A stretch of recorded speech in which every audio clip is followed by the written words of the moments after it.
ఒక చల్లని శీతాకాల రాత్రి గుంటూరు వైపు రహదారిపై తన కారులో ఇంటికి వెళుతున్నాడు. రాత్రి పొగమంచు దట్టంగా కమ్ముకుంది. చలి గజగజ వణికిస్తోంది. అప్పుడే రహదారి పక్కన ఒక గడ్డంతో, ముఖంపై పాత గాయాల మచ్చలతో ఉన్న వీరయ్య అనే వ్యక్తి చేతిని ఊపుతూ లిఫ్ట్ కోరాడు. మొదట రామచంద్రుడు అతన్ని పట్టించుకోకుండా ముందుకు వెళ్ళిపోయాడు. కాని రాత్రి అంత చలిగా ఉన్నప్పుడు పాపమనిపించి కారు వెనక్కి తీసుకెళ్లాడు. వీరయ్య ముందే సీట్లో కూర్చున్నాడు. కొద్దిసేపటికి వీరయ్య, ఒక చుట్ట కాగితపు సిగరెట్ ఉన్నదా అని అడిగాడు. డాక్టర్ తన గ్లోబాక్స్ వైపు చూపించి, అక్కడుంది, తీసుకోండి అన్నాడు. వీరయ్య సిగరెట్ వెలిగించగానే అతని ముఖం కాంతిలో స్పష్టంగా కనబడింది. గడ్డం మచ్చలతో ఉన్న ఆ రూపం చూసి డాక్టర్ మనసులో అనుమానం మొదలైంది. ఈ వాడెవరో రౌడీనా, దొంగనా? తరువాత వీరయ్య తనను పరిచయం చేసుకున్నాడు. నా పేరు వీరయ్య. ముందెప్పుడు నావికదళంలో నేవీ పనిచేశా. ఇప్పుడు రిటైర్ అయ్యాను. కొంత దూరం ప్రయాణమయ్యింది. ఇంతలో డాక్టర్ ఒక్కసారిగా గుర్తించాడు.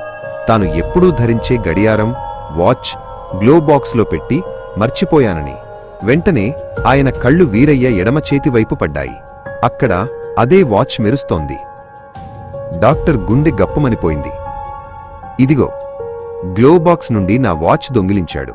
తక్షణమే కారు ఆపి తాను దగ్గర ఉంచుకున్న రివాల్వర్ చూపిస్తూ, నా గడియారం వదిలే, కారు దిగి వెళ్ళిపో అని గట్టిగా అరిచాడు. వీరయ్య మాటలు చెప్పబోయాడు. కాని డాక్టర్ ఇంకా అరుస్తూనే ఉన్నాడు.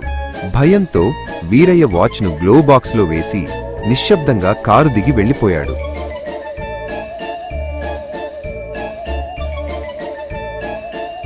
డాక్టర్ ఊపిరి పీల్చుకుని కారు నడిపి ఇంటికి చేరాడు. కారును ఆపి గ్లోబాక్స్ తెరిచి చూశాడు.